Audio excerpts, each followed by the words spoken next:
Assalamualaikum warahmatullahi wabarakatuh.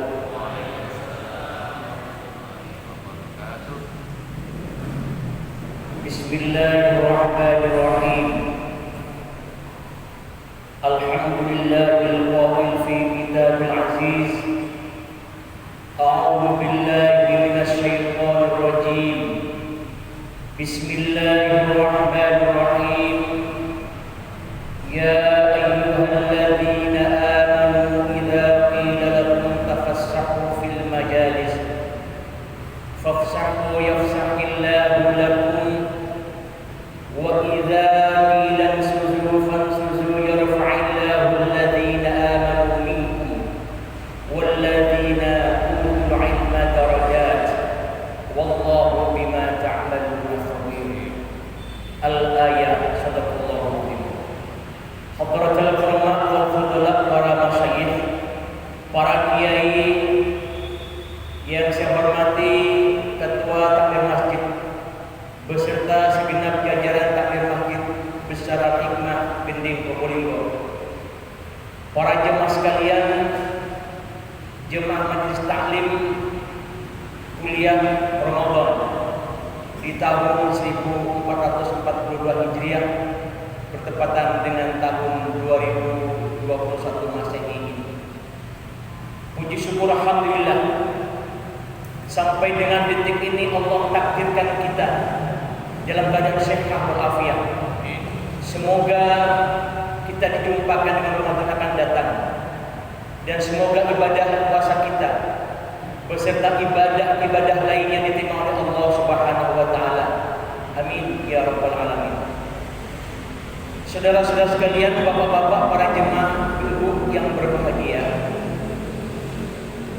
pada hari ini kami memperoleh amanah dari takmir untuk menyampaikan materi kuliah tentang Al-Quran, obat segala penyakit, kaitannya dengan ruqyah.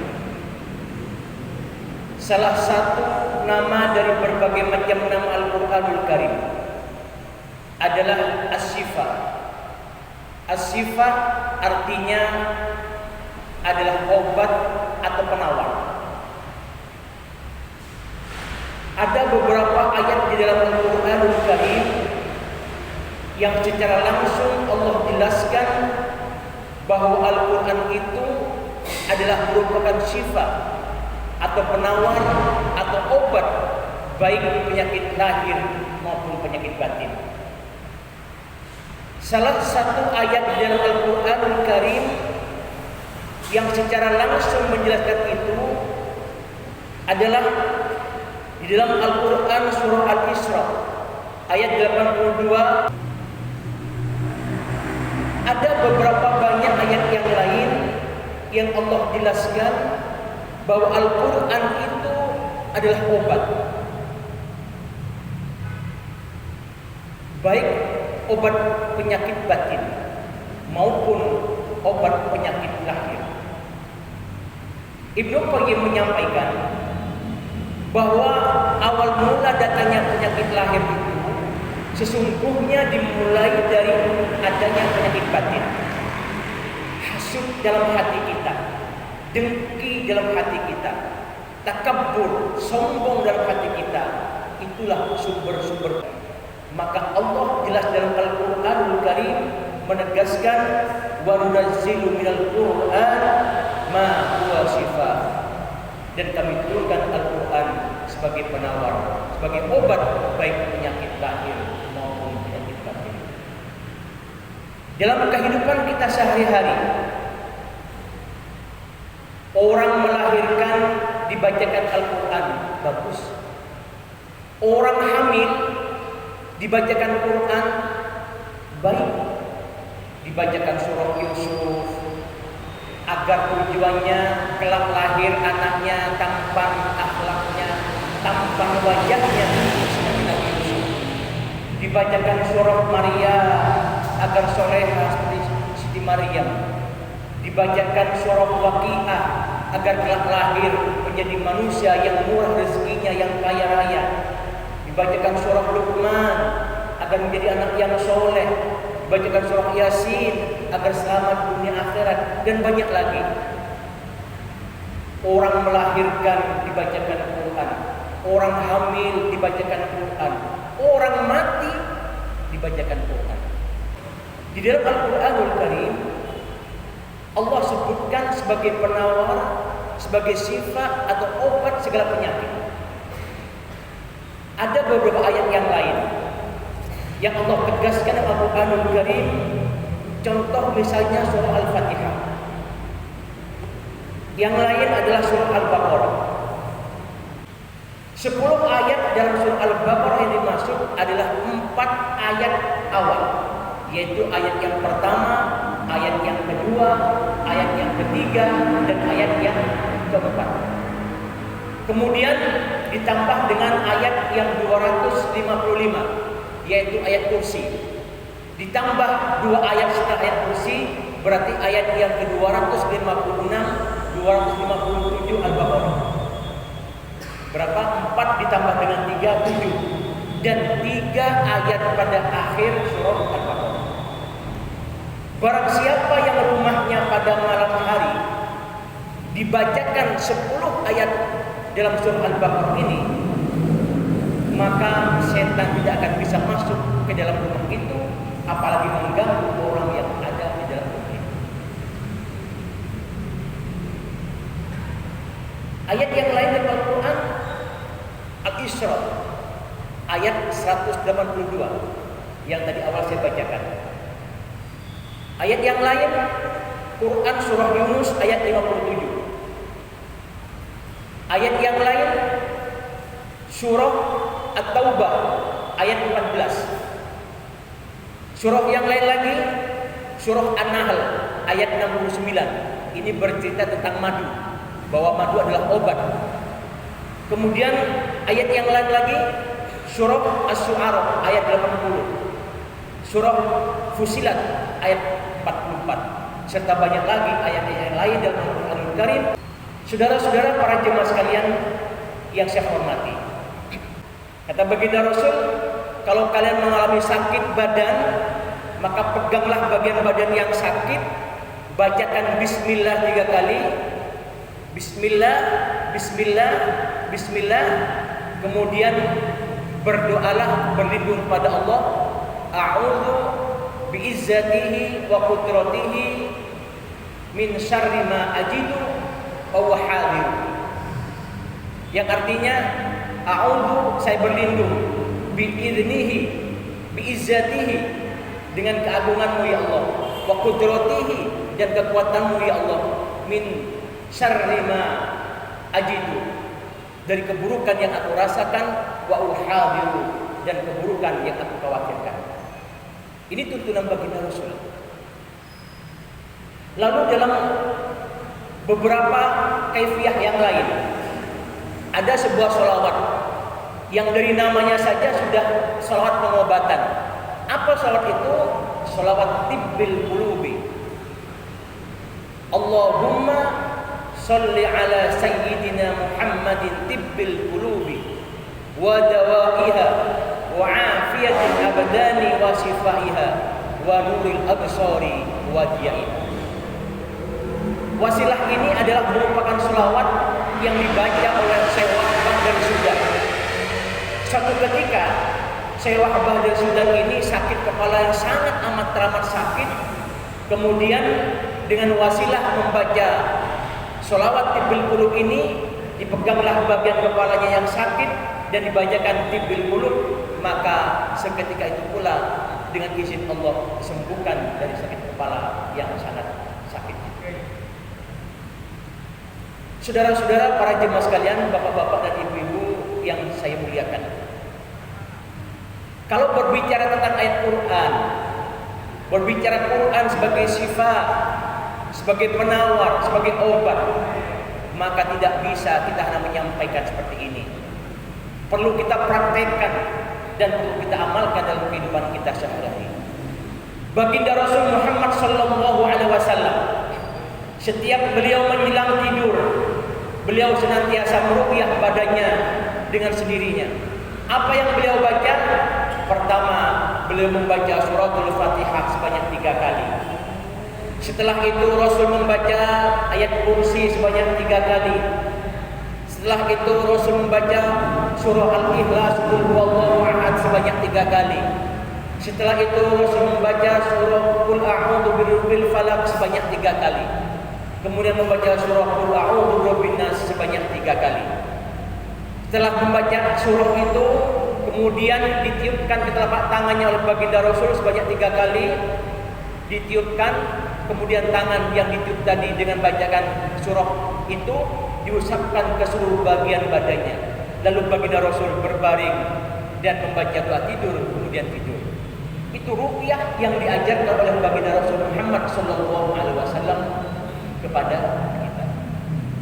Maka kita umat Nabi Muhammad tentunya tidak bingung karena Allah memberikan Quran sebagai obat kepada kita.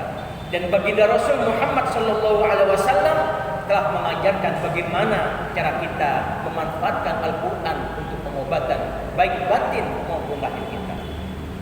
Saudara-saudara para jemaah sekalian yang dimuliakan oleh Allah Subhanahu wa taala. Kita masih teringat setahun yang lalu awal-awal mula datangnya Covid. Di negara bagian selatan Amerika ada sebuah fenomena di mana ternyata lantunan azan itu mengurangi potensi penyebaran virus corona ketika itu. Maka akhirnya kepala daerah di sebuah wilayah di Amerika itu menyarankan kepada umat muslim di daerah itu untuk mengumandangkan azan. Apa kaitannya? Dalam sebuah penelitian seorang peneliti Jepang meneliti bahwa suara manusia yang kemudian dibacakan ayat-ayat Al-Qur'anul Karim itu mampu dengan dahsyat menjadi pengobat terhadap penyakit-penyakit kronis. Ketika itu yang diteliti adalah penyakit kanker. Oleh karena itu, maka pelaksanaan ruqyah dengan membaca Al-Qur'anul Karim haruslah dilakukan dengan suara yang keras, tidak boleh dengan dalam hati. Kenapa? Ternyata dari penelitian ini suara manusia yang membacakan ayat Al-Quran memiliki kedahsyatan sebagai pengobat baik penyakit batin maupun penyakit lahir. Maka kesempatan yang berbahagia ini kita bersama-sama di akhir sesi ini nanti kita melaksanakan ruqyah masal bersama-sama. Kita mohon pada Allah Subhanahu wa taala dengan ayat-ayat yang tadi kita baca, kita mohon bersama-sama sebab kita semua hari ini dalam kondisi berpuasa. Kata Allah baginda Rasul dalam satu hadis yang sahih, manusia yang tengah berpuasa doanya dijawab oleh Allah Subhanahu wa taala. Semoga dengan bacaan-bacaan Quran yang nanti akan kita baca bersama-sama, Allah segera angkat COVID-19 dari muka bumi Indonesia terutama ini. Amin.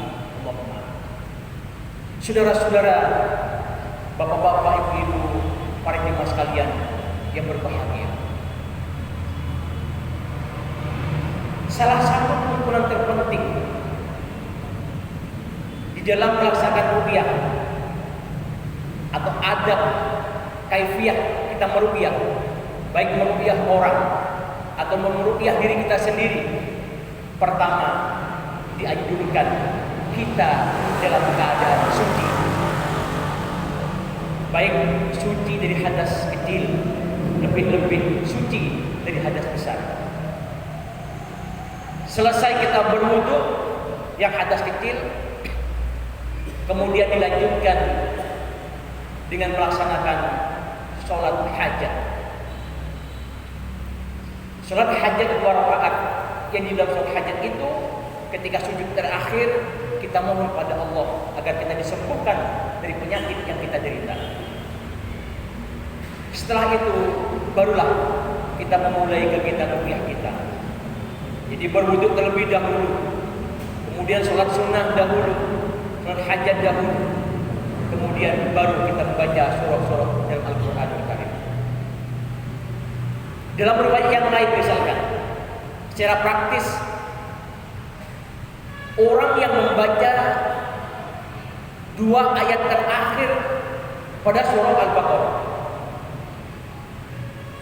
yang dibacakan dengan memakai media air,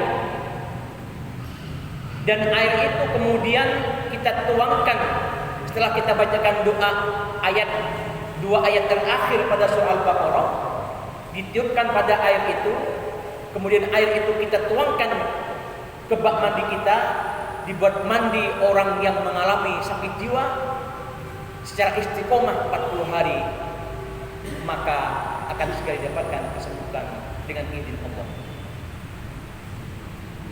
2 ayat terakhir itu amanar rasul bima unzila ilaihi mir rabbih wal mu'minun ila akhirih. Itu 2 ayat terakhir pada surah Al-Baqarah. Kemudian ditambah dengan membaca ayat kursi. Allahu la ilaha illa huwal hayyul qayyum la ta'khudhuhu sinatun wa la nawm ila akhirih. Ditambah dengan membaca surah Al-Ikhlas 3 kali. Qul huwallahu ahad, Allahus samad, lam yalid wa lam yulad wa lam yakul lahu kufuwan ahad 3 kali. Ditambah membaca surah Al-Alaq 3 kali. Qul a'udzu birabbil falaq min syarri ma khalaq ila akhirih 3 kali. Dan terakhir membaca surah An-Nas 3 kali. Qul a'udzu birabbin nas malikin nas ilahin nas sampai terakhir. Kalau itu istiqomah kita lakukan dan ditiupkan pakai media air, kemudian dibuat mandi kita. Kapan mandinya? Dipakai ketika kita telah sholat hajat pada sepertiga malam dan selesai kita melaksanakan sholat tahajud sepertiga malam. Kenapa sepertiga malam? Sebab waktu sepertiga malam itu adalah waktu yang istijabah, yang apabila kita berdoa kepada Allah, Allah akan mengijabah, akan mengabulkan doa yang kita mohonkan pada sepertiga malam itu. Ada 5 waktu yang ijabah. Pertama, sepertiga malam. Kalau sepertiga malam melewat misalkan karena kita capek bekerja, tidak bangun sepertiga malam, ada istijabah yang lain, yaitu bainal adzan wal iqamah. Oleh karena itu, kalau habis azan jangan keburu langsung iqamah. Berikan jeda sejenak kepada jemaah kesempatan agar berdoa. Kenapa? Sebab waktu bainal adzan wal iqamah adalah waktu-waktu yang diistijabah kalau kita berdoa kepada Allah. Jadi pertama sepertiga malam. Yang kedua bainal adzan wal iqamah. Yang ketiga waktu istijabah adalah bainal maghrib wal isya. Oleh karena itu orang-orang tua terdahulu kalau sudah masuk waktu maghrib tidak turun dari musola, tidak turun dari masjid, melaksanakan ibadah dan berdoa kepada Allah. Kenapa? Sebab waktu antara maghrib dan isya itu adalah termasuk sa'atul istijabah. Waktu yang apabila kita berdoa akan diijabah, dikabulkan oleh Allah Subhanahu wa taala. Yang keempat, waktu yang ijabah adalah bainal khutbatain. Waktu di antara 2 khutbah. Jumat tadi ada khutbah pertama, ada khutbah kedua. Habis khutbah pertama, khutib duduk. Nah, itulah waktu-waktu istijabah. Disunnahkan kita mengangkat tangan kita, memohon, berdoa kepada Allah tentang hajat apa saja yang kita mohonkan kepada Allah.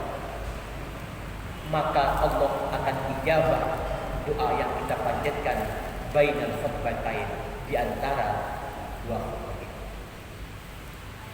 Bapak-bapak, ibu-ibu, para jemaah sekalian yang berbahagia, di penghujung sesi ini, mari kita bersama-sama mumpung kita berkumpul.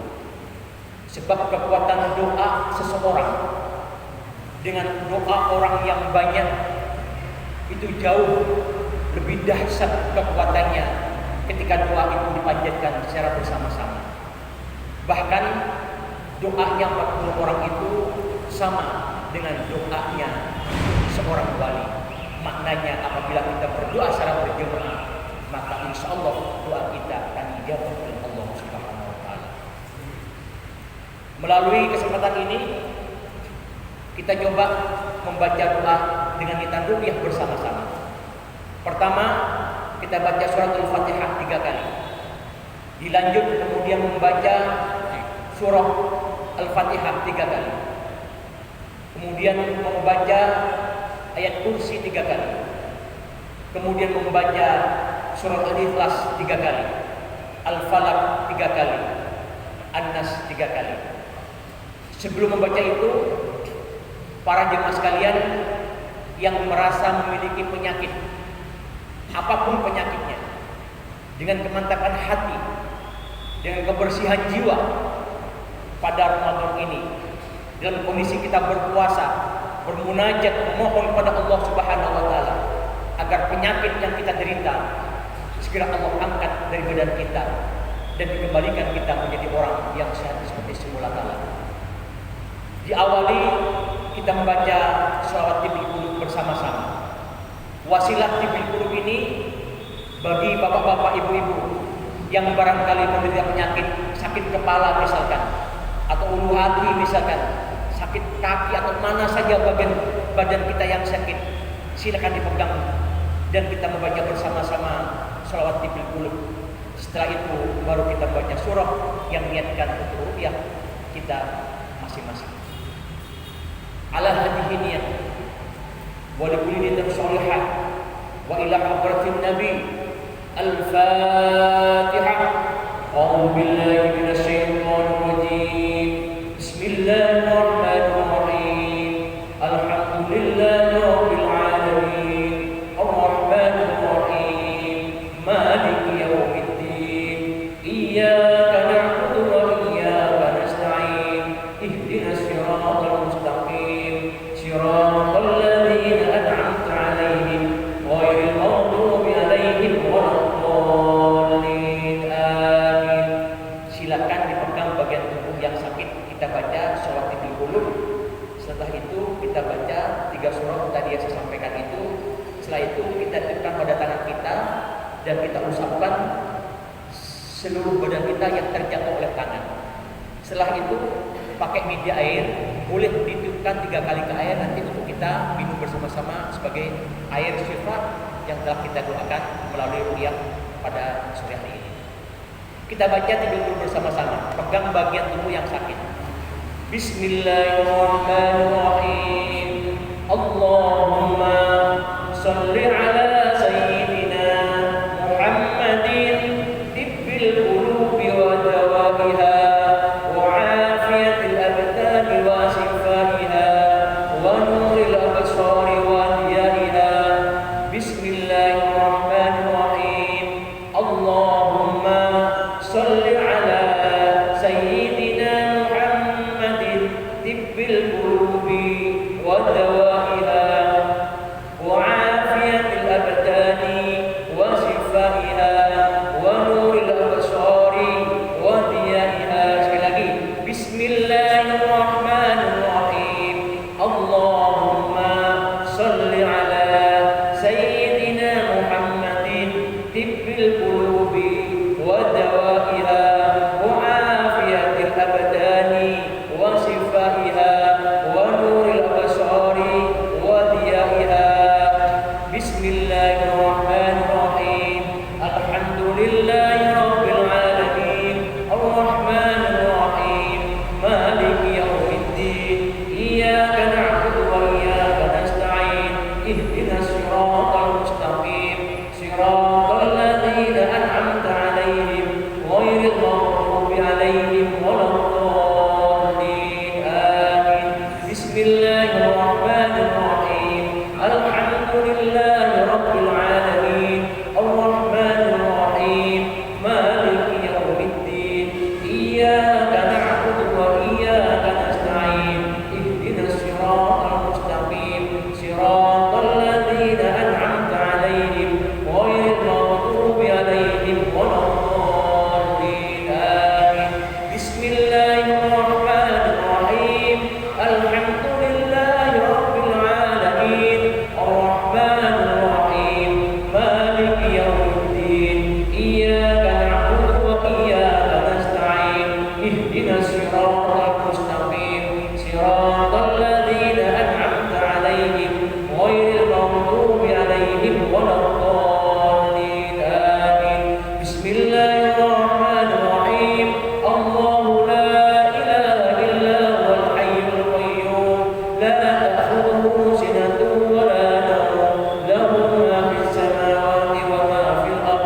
usapkan ke seluruh bagian tubuh yang terjangkau oleh tangan kita.